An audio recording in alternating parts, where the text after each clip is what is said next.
the most complex topic for last, or I'm assuming it's the most complex topic because, as far as I know, Kansas State's still working on it and we don't have a path to follow. So our next presenter is going to be addressing the supply and distribution system. Neil Doty, he's no stranger to rural North Dakotans. His consulting work has developed a path to success for many startup and emerging rural businesses in our state and in other states.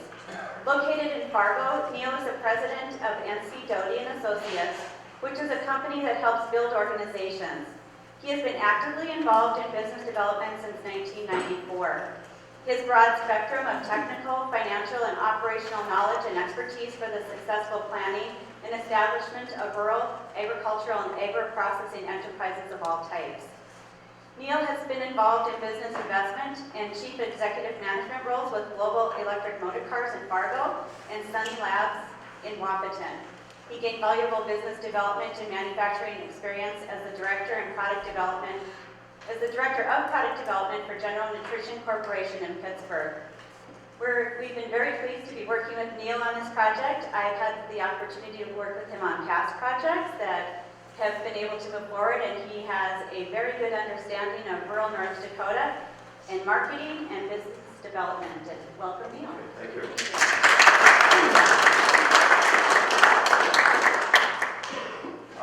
Does the mic work? All right, okay.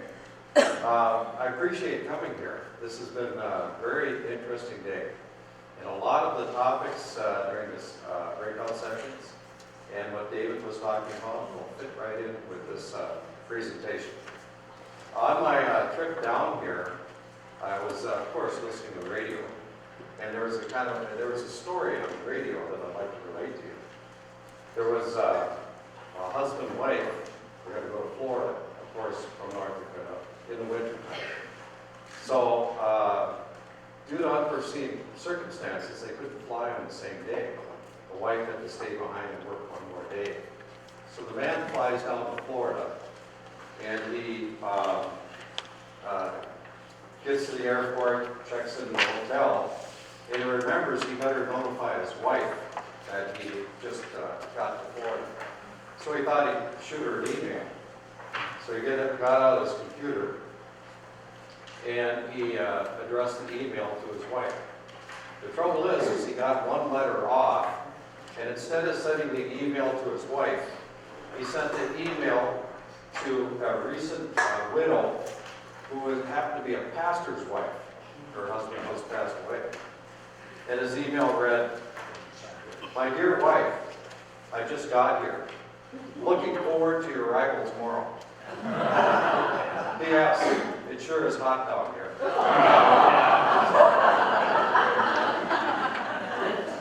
Anyway, I thought that was pretty cute. That has nothing to do with this, by the way.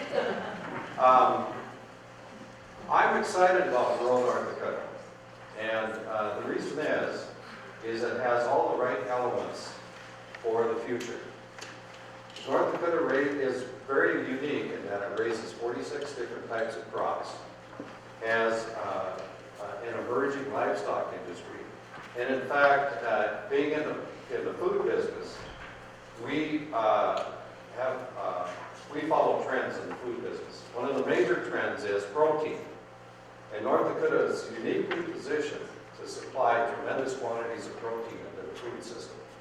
And which it could be in the form of plant proteins from oil seeds, grains, but really interestingly, it can supply protein from animals. We produce so much forage in the state that's shipped out of state, and animal agriculture, I feel, is going to be a shining star in the future. And Amber and I had a discussion out in the hallway during just previous to coming in here, and Amber's with the North Dakota Department of Agriculture, working on the development of animal projects within the state, dairy and beef, that type of thing. So we're really excited about that. And she pointed out a couple of examples of where a animal operation went into a rural community, and it just transformed the community because of all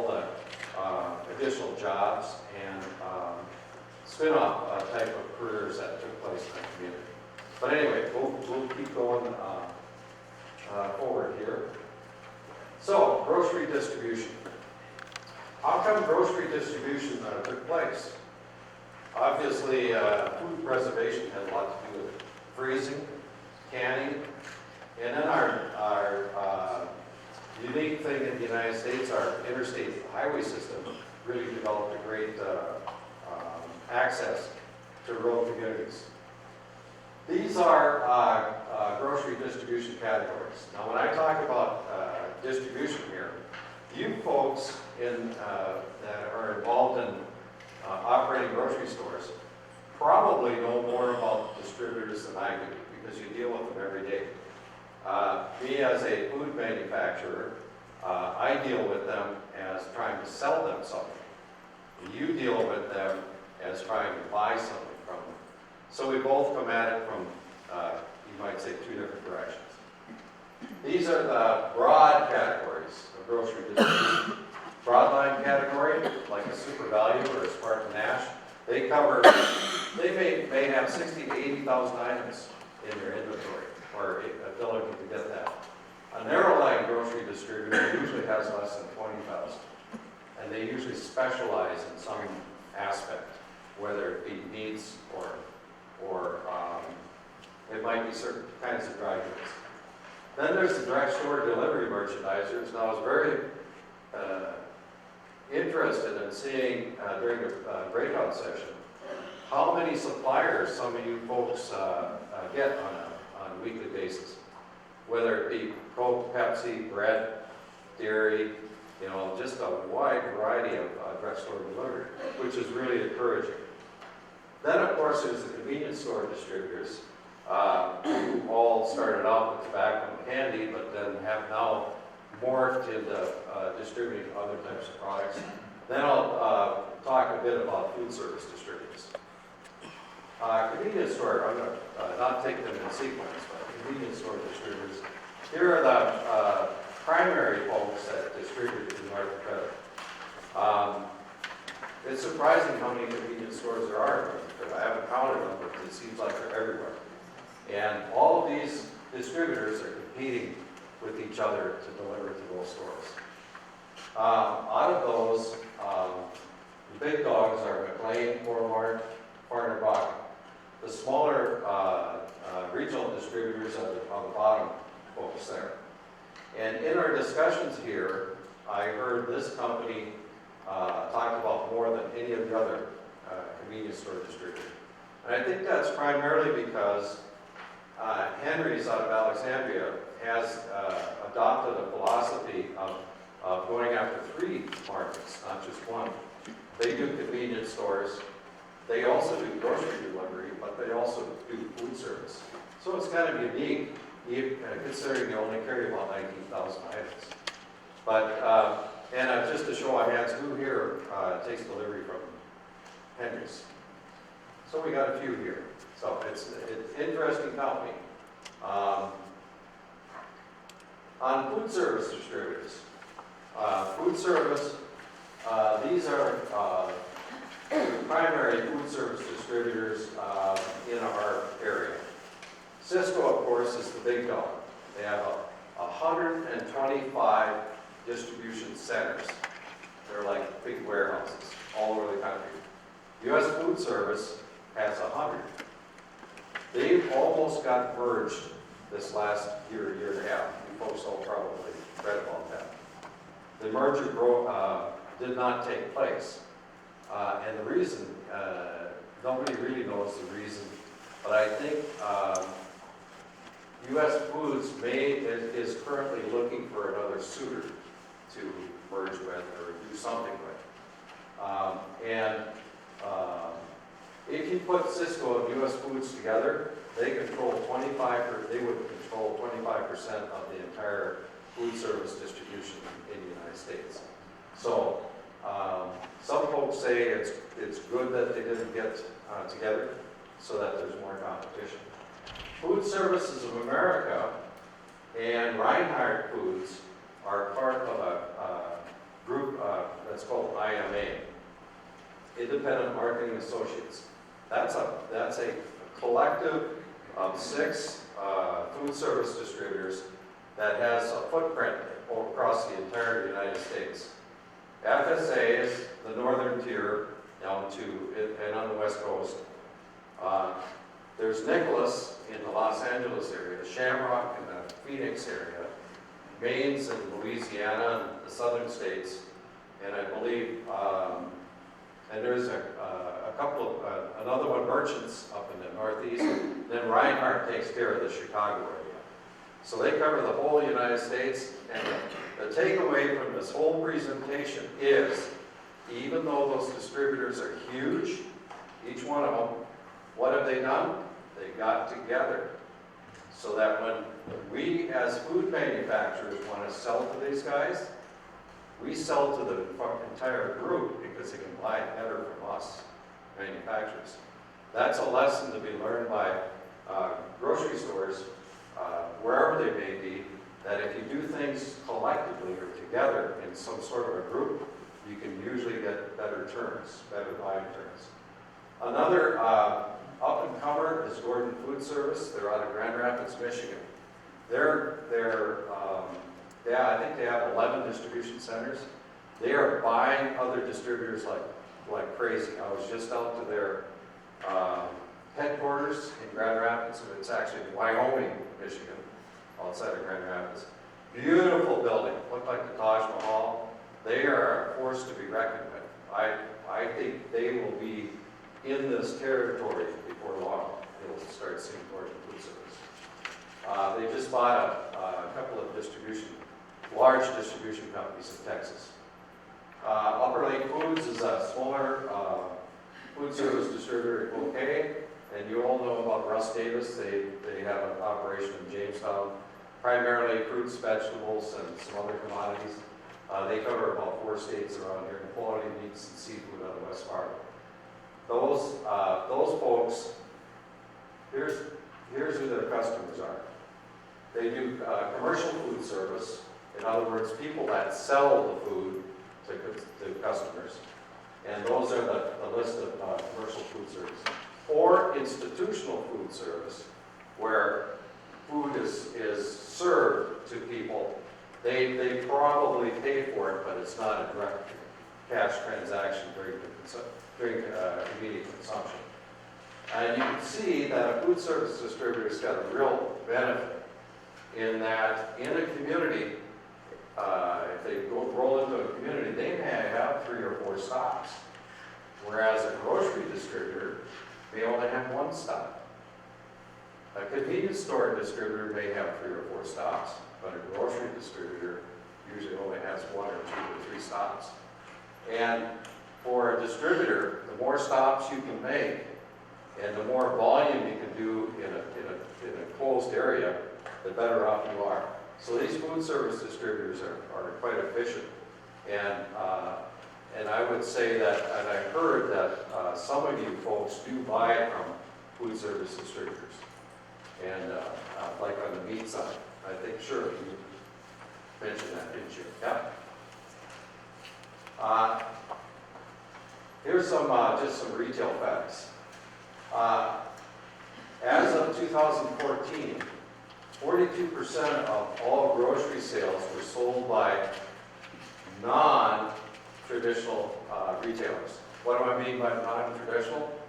Originally, they did not start out selling food. It was either a hardware store or or some other type of retail. But that's remarkable. 30 years ago, that was almost nothing. It was almost 100% sold by folks who were grocery retailers. Here's what's happened recently, as you can see from 92 to 2013. The top 4 players, the bottom line there, they control almost 40% of the market in the United States.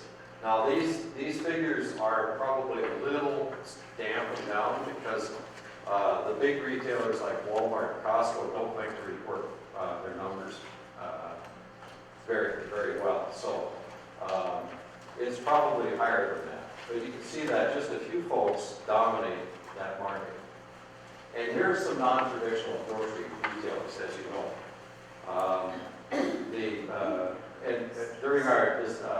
breakout session, we heard from folks that go to Menards to buy a product, which, and even Bill's Fleet Farm and the dollar stores and all of these other ones. So those folks have been eating the grocery store's lunch, like, as you know. Now, Walmart sells 25% of the U.S. Groceries in the United States. Everybody kind of knows that here. But here's what's really interesting. Out of the $473 billion that Walmart did last year, 56% of their dollars came from groceries. People don't realize that groceries is their big deal. And it's a relatively new phenomenon for them. Because just a few years ago, they didn't sell any groceries. And look at how quickly they got in that market. Now, we as manufacturers, we know what their margins are, roughly what their margins are. And they're generally less than 20% in a superstore. So, they're very hard to compete with. So when you're working with I'm going to take a detour here. When you're working with a grocery distributor and you're large enough, you can access all of these services from that distributor. And I know that most of you get some of these services. However, in order to access all of these services from a grocery distributor, you have to have a certain volume to make sure that they pay attention. So that once again, it's good to collaborate or to aggregate in some fashion so that you can get some of these services on a collective scale. An example would be marketing and advertising. To get a region, and I think Shirley brought this up yesterday, if a region got together and decided that they wanted to engage a distributor and have some special promotions on certain products and do volume buy, that would be of interest to the distributors. So now let's talk about the distributor's viewpoint. Distributors are not the bad guy. They're just like everybody else. And if you go and sit down with them, they'll sit and whine about how tough it is for them. I mean, you would think the world was coming to an end when you're trying to sell them something. Because what they do is they go against the food manufacturer. They beat them on the head and try and get the best price they can, and they usually do, because they're the buyers, you know. So, and they've got the volume. So from their viewpoint, if it was a perfect world, if they had just one customer, one truckload, one product, and they could just go maybe 10 feet, they'd be super happy. You know, that's what they like. But what they look at is the number of drops. The fewer is better for them. And the dollars per mile is what their goal is. They want fewer miles, fuller trucks, fewer drops. That makes them happy. But the real telling tale here is cash flow for these guys. What they want is a lot of turns. They want to move merchandise as quick as they can and as much volume as they can.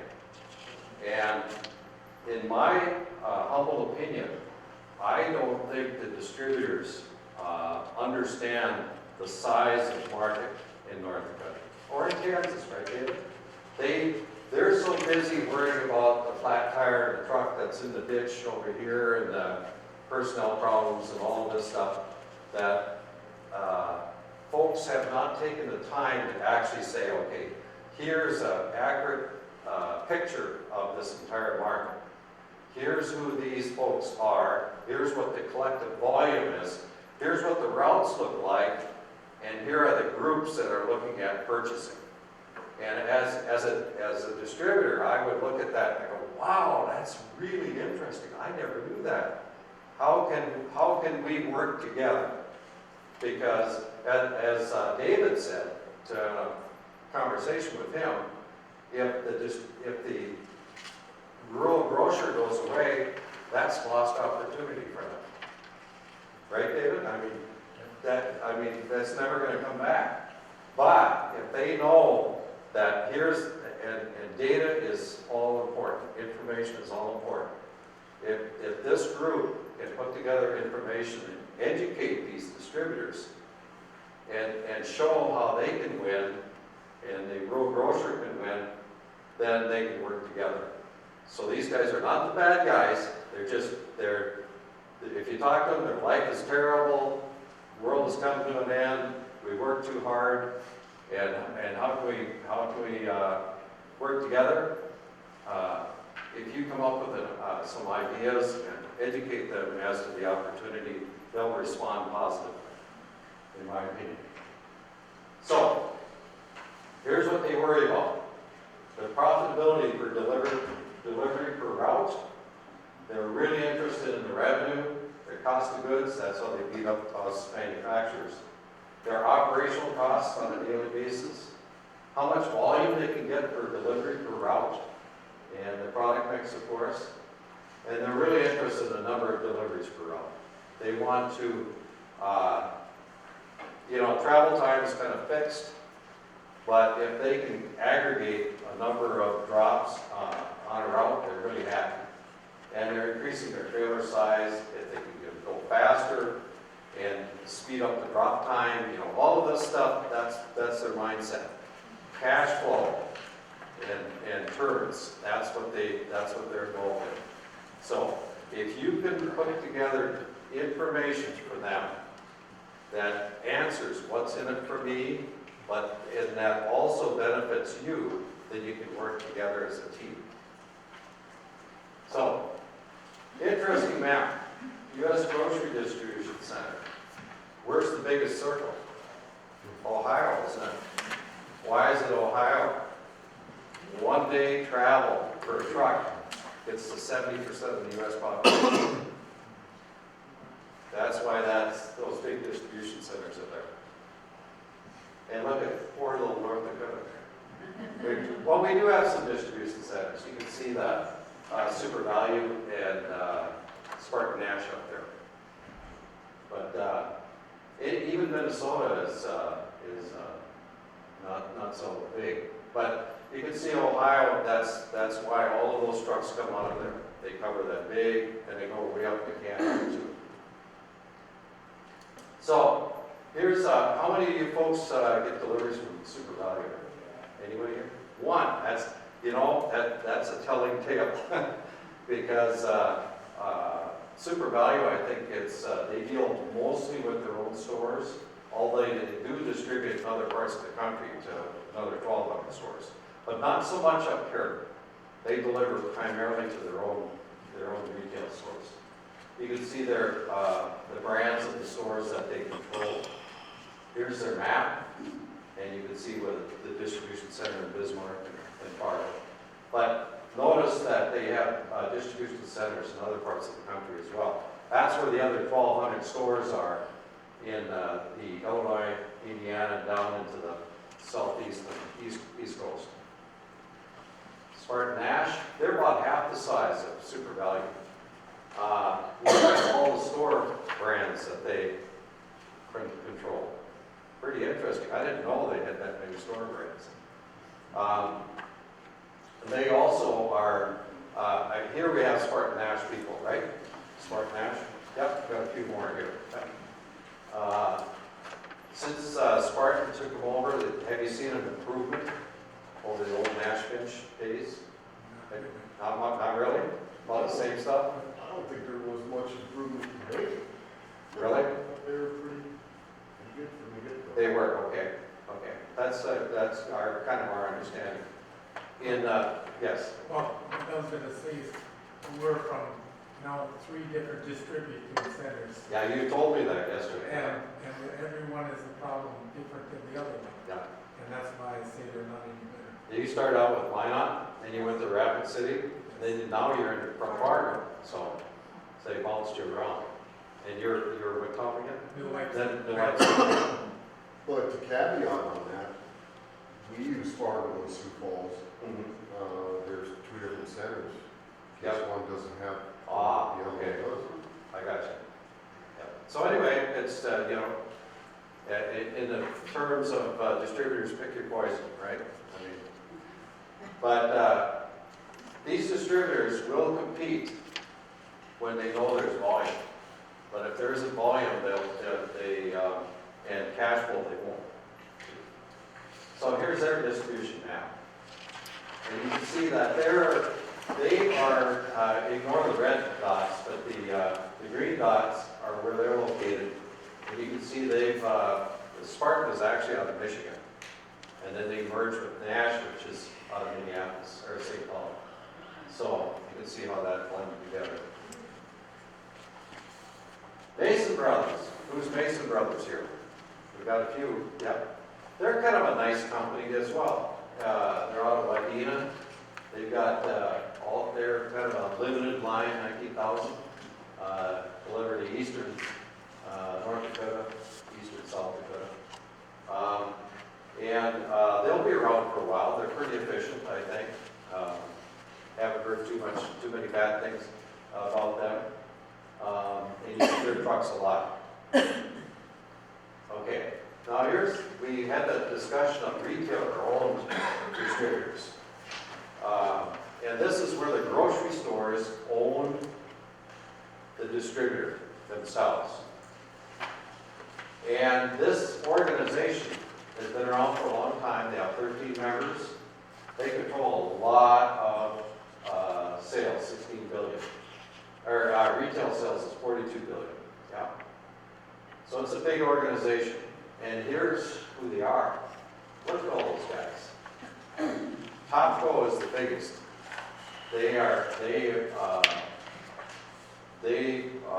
From a manufacturer standpoint, if you get your product at Topco, you pretty much cover the whole United States. And if you had all of those folks together and you sold to every one of those, you would have a tremendous footprint around the United States. So let's go to the West Coast first. Unified Grocers is, they're out of the West Coast, and they're 4.1 billion, and they distribute about 3,000 stores. They're not quite here yet. They kind of stop at western Montana. So, but I just wanted to point them out. We're going to talk about the grocery store-owned distributors that are fairly close to here. They're not quite here yet, but they're pretty big. Central Grocers, they're in Chicago. They're close, about 2 billion in sales, 400 stores, but they're almost all concentrated around Chicago. You never know, they might break out, come a little bit further here. Associated food stores out of Salt Lake, they're a little closer. They get into quite a bit of Montana, but they're not quite here yet either. They're pretty big, 1.9 billion. Here's Associated Wholesale Grocers, right? David, that's in your neck of the woods. These folks, 8 billion in sales. And David, you said that they have what, a $25,000? They have $12,000 per week minimum. But these folks do claim North Dakota as a delivery destination. But anybody here buy from them? I don't think so. But you could see that they, yeah. Sorry, yes, no, Associated Wholesale Grocers, they are 25,000, yeah, okay. And that's 3,400 members, and supposedly in 28 states. So that's a big outfit. And here's Affiliated Foods, that's the 12,000. And they're a little, quite a bit smaller, 1.6 billion, 800 stores, but they really cover Kansas, don't they? I mean, they're based out of Nebraska, have an office in Kansas, and they're pretty aggressive. So all of these most recent distributors are all owned by their member grocery stores. And at the end of the year, if they do well, you either get a dividend or retained earnings or both. So it's kind of like an ownership cooperative type thing. Okay, Now, you folks already covered this, but 40% said they would collaborate in some way with other small stores. This was your survey you folks did. 52% feel a statewide alliance would have value. So if you work united, working together in either clusters or statewide or through the North Dakota Grocers Association, you can attract distributor competition because the distributors don't really know. You know, it's not their job to drill in too deeply in the aggregate map. What they look at is routes, individual stores on the routes, and if somebody calls them and says, hey, I want to buy some stuff. So I think the opportunity here is to engage some sort of exercise to determine or to paint the picture for these folks. And then not just pick one distributor, but give this picture to all the distributors, as many as you can, so that they can study that and compete for your business. Anytime you have competition, you're going to be better off. It would improve possibly improve your distributor logistics, because once you look at the aggregate data, it could be that some logistics or some routes make more sense than what they currently are, because nobody's really looked at it, you know. So that's a good job for NDSU, you know, the transportation guys and for Glenn back there, right? I mean, you guys, your transportation outfit, you figure out routes all the time, and to lower your costs and improve your decisions. So if you decide to do that, I think that your distributors, whether they be grocery distributors, food service, convenience store, or specialty distributor, they'd be very interested in sitting down and having a conversation as to how they can increase their volume and make your life easier, and either as smaller groups or as a larger picture of the state. Now, once you get into that, and let's just say that you wanted to form an organization or something like that, which you may not want to do, you might want to just do this communication device. Sometimes that's a little bit too daunting, because there's what you got to do, all of that stuff. So this is what we do when we want to put together a business of some sort. And this is kind of the template that we work on. We work through steering committees, and then we roll down to feasibility studies, then we go to business planning, then we get equity, establish a board or management, and there you go, and you get started. But fortunately, I don't think you need to do that, because you have an organization in the state already.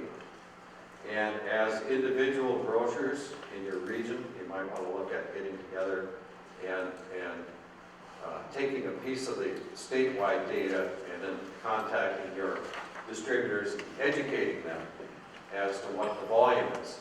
Because if you understand what their objective is cash flow. They want to move dollars quickly. They want volume. So, and if they don't get it, and then it takes 100 stops to do that to improve the cash flow, they'll do it.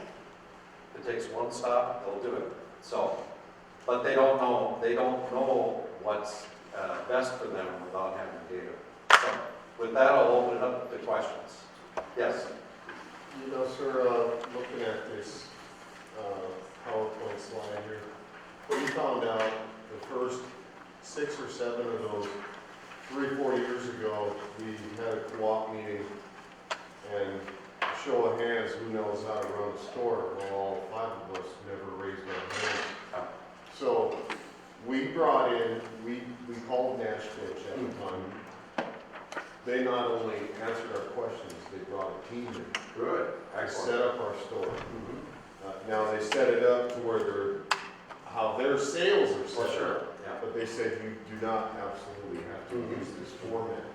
But those resources are out there. All you got to do is ask. I agree. The distributors are not the bad guys. They have their own issues, their own problems, but what they want to know is they want to know opportunity. And to me, in North Dakota, the rural grocers, is if you put aggregate, everybody together, it's a huge volume. I mean, it's huge. And some distributor is gonna look at that, either take pieces of it, or they'll figure out how to distribute to you. But, right, and I don't know, so I think it'd be a good exercise by the group to look at getting aggregate data and then regional data of what you folks, what your volumes are, and what the routes are, and what the seasonality of some things are, and what the opportunity is for distributors, in my opinion. So, any other questions here? Does this kind of fit in with what you're thinking, David? Or? Yeah, absolutely. A question I would have is a store that is making the minimum, with no problem. Is it beneficial for those kinds of stores to think about being part of this kind of cooperative or not? And that's a decision each store would have to make. But no, I really like this development process. I don't know if cooperative, I would say association would probably be a looser term, and where people aren't frightened of that. Because if I'm in something really too formal on my stock, Yes. I just got kind of a philosophical Sure. question on how we grow so much, we produce so many ingredients, Right. they all need a lot of value is added elsewhere, and then we have to put in a lot of energy to try and get it back. Right. I guess, your You know what's really funny is our school lunch program in North Dakota is a really good program, by the way. But generally, we will buy our commodities here, and the commodities come in through USDA, and then we send them out of state to get processed someplace, and we bring them back in again to eat them, which is kind of a crazy thing, because we don't have the infrastructure to produce that. You're right. I got a question. If Nash Finch helped the region get started or whatever, how often do you tap into that list of stuff to make sure you're on the right track as a store? Good question. Anybody want to try for that? I don't know. How often? I would say I would be a thorn in their side. I would, especially if you had some other like-minded folks together, and you decided that you wanted to take advantage of one of their services or a couple of their services, whether it be store sets or volume discounts or advertising, marketing, or whatever. I think that the more often you ask, the more they're going to pay attention to. Well, our store is about 10 years old now, and about 4 years ago, maybe 5. We did send our manager to Minot. Nash Finch had this group gathering, and we did get a pointer. They says we were carrying way too much inventory in the storeroom. Right? He said, don't have it there, put it on the shelf. Yeah. And that made a difference. In Yeah, the I'm store. sure it does. Yeah. It's an old retailer told me once, it's stack it high and watch it fly. If you have empty shelves, people think you're going out of business. So that's true. Another thing I'd like to mention is, and you may not be aware of this, but the last September, the Food Safety Modernization Act from the FDA just was enacted, and by next October, all large food companies have to comply with the new Food Safety Modernization Act. And what that is a much more detailed food safety plan. And in 3 years, all food manufacturers have to do that. But even more importantly, all ingredients in food products products that come from offshore have to comply with the new Food Safety Modernization Act laws. So that means that, and every company's gonna have their authority on food safety to monitor what goes on in a company, whether it's an ingredient company or a food manufacturing company. So that may be an opportunity for us in the United States to manufacture more here, because the folks outside this country are gonna have difficulty complying with that and getting food into the country. So that may be an opportunity for more value-added processing here.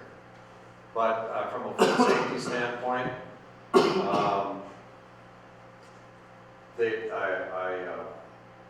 and I don't know if it's overkill or underkill, but I think it's a good plan.